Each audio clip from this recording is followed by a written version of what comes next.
Hello friends, welcome back to our channel. And today's lecture is on Noam Chomsky, which is very important topic of linguistic.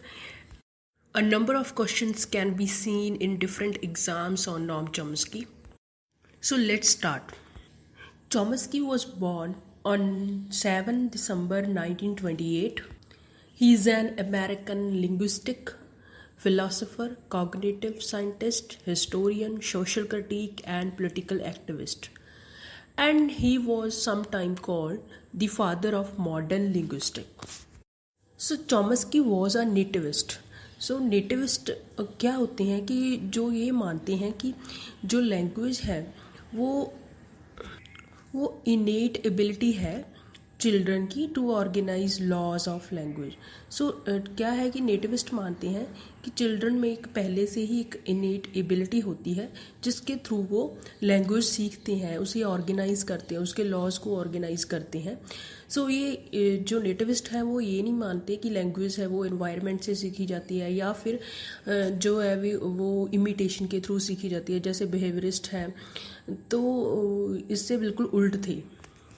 इसी के साथ हम कह सकते हैं कि जो चॉम्स्की की थ्योरी है वो लैंग्वेज की जो थ्योरी है वो नेटिविस्ट है, जिसके अकॉर्डिंग ये कहा जा सकता है कि जो बच्चों में जो एबिलिटी होती है लैंग्वेज सीखने की वो इनबॉर्न होती है.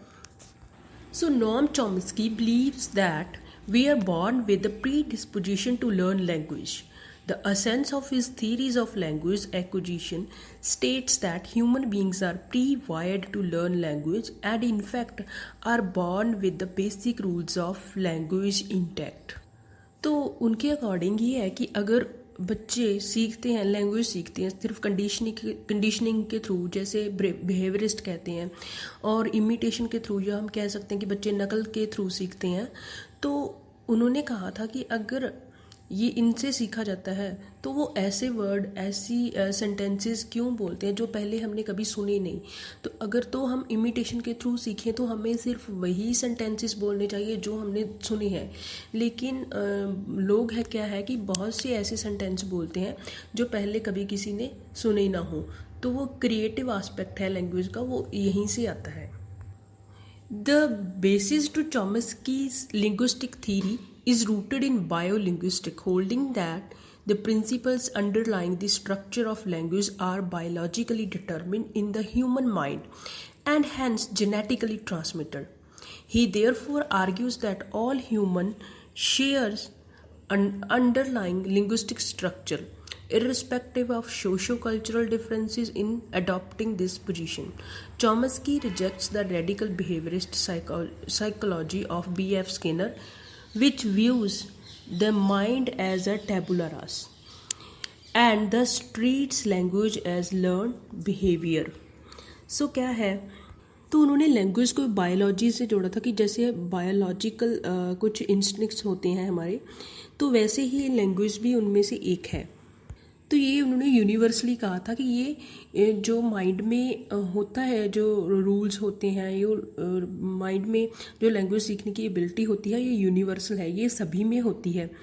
और इस एबिलिटी पे लिंग्विस्टिक सोशो कल्चरल जो एनवायरनमेंट का फ़र्क होता है वो नहीं पड़ता, इस पर कोई प्रभाव इसका नहीं पड़ता. ये सभी में सेम होती है लैंग्वेज सीखने की जो कैपेसिटी होती है, जो एबिलिटी होती है इन अ माइंड. तो नॉम चॉम्स्की जो थ्योरी है वो रिजेक्ट करती है B.F. स्किनर की, जिसने किया था कि माइंड क्या है, एक ब्लैंक स्लेट है. लेकिन जो नॉम चॉम्स्की है वो ब्लैंक स्लेट, एक खाली पेज बिल्कुल नहीं मानते माइंड को. वो उन्होंने कहा है कि आगे जाके हम डिस्कस करेंगे लैड के बारे में, लैंग्वेज एक्विजिशन जो डिवाइस होती है माइंड में. तो वही उन्होंने कहा कि ये ब्लैंक स्लेट नहीं होती. तो B.F. स्किनर ने जैसे कहा था कि एक ब्लैंक स्लेट है, टैबुला रासा है, कि माइंड पे जो भी लिख दो वो एक ब्लैंक स्लेट है और कुछ भी लिखा जा सकता है उस पर. लेकिन जो चॉम्स्की है वो ये नहीं मानते. Accordingly, he argues that language is a unique evolutionary development of the human species and is unlike modes of communication used by any other animal species. Chomsky's nativist internalist view of language is consistent with the philosophical school of rationalism and is contrasted with the anti-nativist externalist view of language, which is consistent with the philosophical school of empiricism. क्या है कि Chomsky मानते हैं कि language है वो सीखने की जो एबिलिटी होती है वो सिर्फ ह्यूमन के माइंड में होती है, एनिमल्स के नहीं। कि अगर इमिटेशन के थ्रू सीखा जब ब्लैंक स्लेट की तरह माइंड हो तो एक जैसे उन्होंने किटन की एग्जांपल दी थी जो कैट का बेबी है, तो वो नहीं सीख सकता ये सब। तो उसने कहा था कि ये जो है वो सिर्फ ह्यूमन स्पीशीज़ में ही डेवलप होती है लैंग्वेज। तो उनकी जो ये थीरी है नेटिविस्ट थीरी है वो रैशनलिज्म पे बेस्ड है। After this basic detail, I would like to tell you the few concepts that Chomsky gave. The first is universal grammar, language acquisition device or LAD, generative grammar, competence and performance, surface structure and deep structure. ये सभी concept मैं इस video में discuss नहीं करूँगी। आई will discuss this in the next video. So keep in mind these terms है, जो concepts हैं ये बहुत ही इम्पॉर्टेंट है और मोस्टली इन्हीं में से जो क्वेश्चन है वो पूछा जाता है। So I will discuss these concept in my next video. Till then take care and keep subscribing our channel. Hello friends.